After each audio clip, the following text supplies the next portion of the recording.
Hoxhë, po në botën tjetër, a ka diçka nga Kurani dhe Suneti që e përshkruan se si do të jetë përfundimi i shokëve të mirë dhe shokëve të këqij?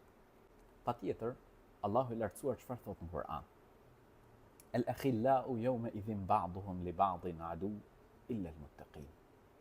Miqt, atë ditë do të jenë armiq të njëri tjetrit, përveç të devotshmëve. Ali ibn Abi Talib, siç përmendet në tefsirin e Abdurrazzakut, thot dy miq besimtar. Njëri prej tyre ndron jetë dhe lutet për këtë që është gjallë.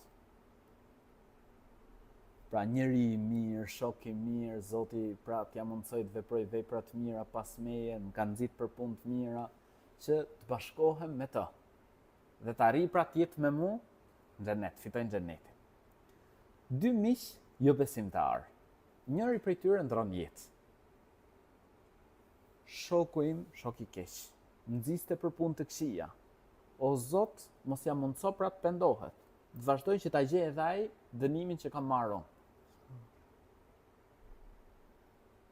Miqt atë ditë do të jenë armiq të njëri tjetrit, përveç të devotshmëve.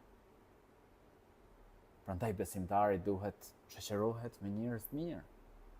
Në mënyrë që në botën tjetër, edhe kur ndron jetë ky shoku, të paktën të lutet o Zot, mundsoja edhe shokut tim që të vazhdojnë atë rrugën e drejtë, e të jetë me mua në xhenet.